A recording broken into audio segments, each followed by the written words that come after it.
श्रीमद् भागवत गीता चौथा अध्याय ज्ञान योग। श्री भगवान बोले, मैंने इस अक्षय योग को पहले सूर्य से कहा था। सूर्य ने अपने पुत्र मनु से कहा और फिर मनु ने अपने पुत्र इक्ष्वाकु से कहा। हे परंतप, इस प्रकार परंपरा से प्राप्त इस योग को राशियों ने जाना, परंतु अब यह योग दीर्घ काल से इस लोक में नष्ट हो गया है। तू मेरा भक्त और सखा है, इसलिए वही यह पुरातन योग आज मैंने तुझे बताया, क्योंकि यह उत्तम रहस्य है, अर्थात अत्यंत गुप्त रखने योग्य तत्व है। अर्जुन बोला, आपका जन्म तो अभी का है और सूर्य का जन्म बहुत पहले का है, अतः आपने सृष्टि के आदि में सूर्य से यह योग कहा था, यह मैं कैसे जानूं? श्री भगवान बोले, हे परंतप अर्जुन, मेरे और तेरे बहुत जन्म बीत चुके हैं, उन सबको मैं जानता हूं, तू नहीं जानता। मैं अजन्मा और अविनाशी स्वरूप होते हुए भी तथा समस्त प्राणियों का ईश्वर होते हुए भी अपनी प्रकृति का आश्रय लेकर अपनी योग माया के द्वारा प्रकट होता हूँ। हे भरतवंशी, जब जब धर्म की हानि और अधर्म की वृद्धि होती है, तब तब मैं स्वयं का सृजन करता हूँ, अर्थात शरीर धारण करके प्रकट होता हूँ। साधुओं की रक्षा करने के लिए, पाप कर्म करने वालों का नाश करने के लिए और धर्म की भली भांति स्थापना करने के लिए मैं युग युग में प्रकट होता हूं। हे अर्जुन, मेरे जन्म और कर्म दिव्य हैं। इस प्रकार जो मनुष्य तत्व से यथार्थता जान लेता है, वह शरीर को त्यागने पर फिर जन्म को प्राप्त नहीं होता, प्रत्युत मुझे प्राप्त होता है। आसक्ति, भय और क्रोध से रहित हुए, मुझसे एकरूप हुए तथा मेरा आश्रय लिए हुए बहुत से मनुष्य ज्ञान रूप तप से पवित्र होकर मेरे भाव अर्थात स्वरूप को प्राप्त हो चुके हैं।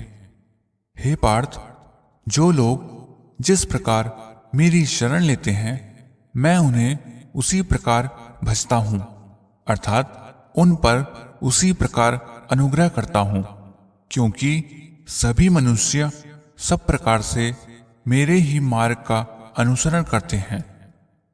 इस मनुष्य लोक में कर्मों की सिद्धि अर्थात फल प्राप्ति चाहने वाले लोग देवताओं को पूजते हैं, क्योंकि मनुष्य लोक में कर्मजनित सिद्धि शीघ्र प्राप्त हो जाती है।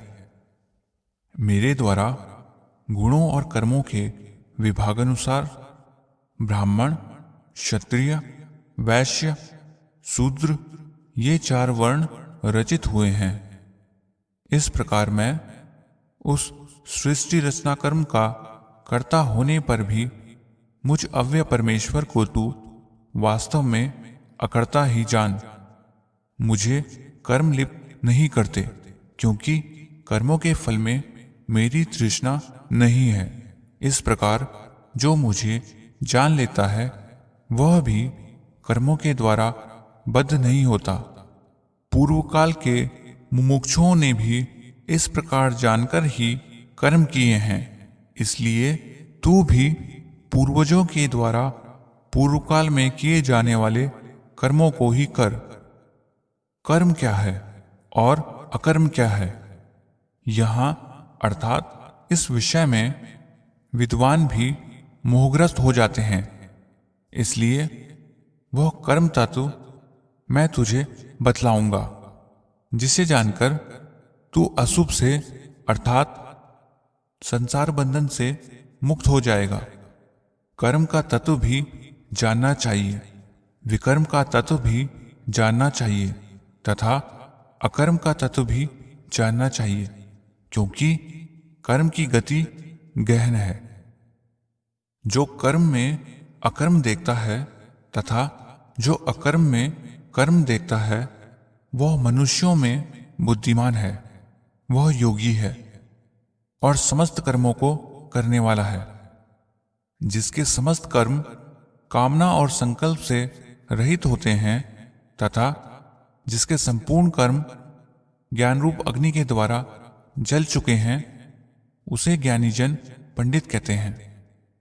वह कर्मों में और उनके फलों में आसक्ति का त्याग करके तथा परमात्मा में नित्य तृप्त और संसार के आश्रय से रहित होकर कर्मों में भली भांति लगा हुआ भी वास्तव में कुछ भी नहीं करता। जो आशा रहित है, जिसने अंतकरण और शरीर को वश में कर लिया है और जिसने समस्त परिग्रह अर्थात भोग की सामग्री का संग्रह त्याग दिया है, ऐसा व्यक्ति केवल शरीर संबंधी कर्म करता हुआ पापों को प्राप्त नहीं होता। बिना मांगे अपने आप प्राप्त हुए पदार्थ में संतुष्ट रहने वाला, शीत उष्ण आदि द्वंद्वों से अतीत, ईर्ष्या से रहित तथा सिद्धि और असिद्धि में सम रहने वाला व्यक्ति कर्म करते हुए भी उनसे आबद्ध नहीं होता। जिसकी आसक्ति नष्ट हो गई है, जो बंधनों से मुक्त हो गया है, जिसका चित्त निरंतर ज्ञान में ही अवस्थित रहता है, ऐसे केवल यज्ञ के लिए कर्म करने वाले व्यक्ति के समस्त कर्म पूर्णतः विलीन हो जाते हैं। अर्पण अर्थात जिसके द्वारा अग्नि में आहुति दी जाती है, वह स्त्रुआ आदि साधन ब्रह्म है। हवि अर्थात जिसकी आहुति दी जाती है, वह धृत आदि द्रव्य भी ब्रह्म है तथा ब्रह्मरूप अग्नि में ब्रह्मरूप हवनकर्ता के द्वारा की जाने वाली हवन क्रिया भी ब्रह्म है। उस ब्रह्मरूप कर्म में स्थित हुए योगी के द्वारा प्राप्त किए जाने योग्य फल भी ब्रह्म ही है। दूसरे योगीगण दैव यज्ञ अर्थात देवताओं के पूजन रूप यज्ञ का ही अनुष्ठान किया करते हैं। अन्य योगीगण ब्रह्मरूप अग्नि में ब्रह्मात्मैक्य दर्शन रूप यज्ञ के द्वारा ही जीवात्मा रूप यज्ञ का हवन करते हैं। दूसरे योगीगण कर्ण आदि समस्त इंद्रियों का संयम रूप अग्नियों में हवन किया करते हैं। अन्य योगीगण शब्द आदि विषयों का इंद्रिय रूप अग्नियों में हवन किया करते हैं। दूसरे योगीगण समस्त इंद्रियों की क्रियाओं और प्राणों की क्रियाओं की ज्ञान के द्वारा प्रकाशित आत्म संयम योग रूप अग्नि में हवन किया करते हैं। दूसरे कितने ही दान रूप यज्ञ करने वाले, तपस्या रूप यज्ञ करने वाले, योग रूप यज्ञ करने वाले तथा स्वाध्याय रूप अर्थात वेदाभ्यास रूप और शास्त्रार्थ ज्ञान रूप यज्ञ करने वाले तीक्ष्ण व्रतों से युक्त प्रयत्नशील पुरुष हैं। कई पुरुष अपान वायु में प्राणवायु का हवन करते हैं और दूसरे कई प्राणवायु में अपान वायु का हवन करते हैं। अन्य कई प्राण और अपान की गति को रोककर प्राणायाम के परायण हो जाते हैं। दूसरे नियमित भोजन करते हुए प्राणों का प्राणों में ही हवन करते हैं।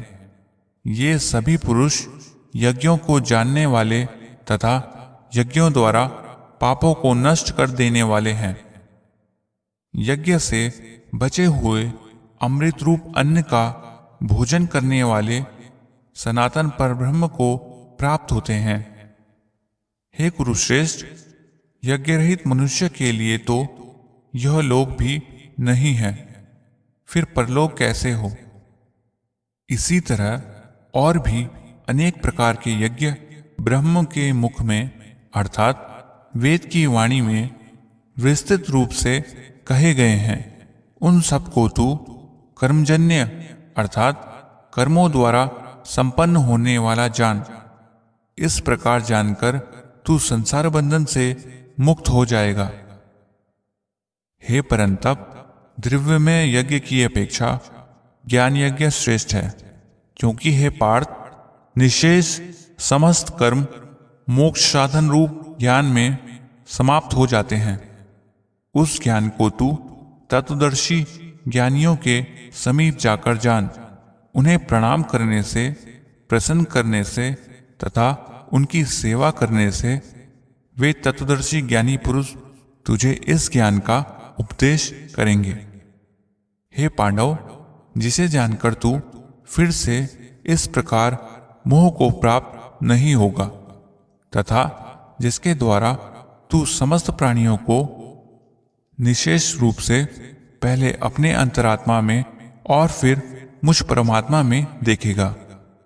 यदि तू समस्त पापियों से अधिक पाप करने वाला भी है तो भी इस ज्ञान रूप नाव के द्वारा ही तू संपूर्ण पाप समुद्र से भली भांति तर जाएगा। क्योंकि है अर्जुन, जिस प्रकार प्रज्वलित अग्नि ईंधनों को भस्म कर डालती है, उसी प्रकार ज्ञान रूप अग्नि सभी कर्मों को भस्मीभूत कर डालती है। इस लोक में ज्ञान के समान पवित्र करने वाला दूसरा कुछ भी नहीं है।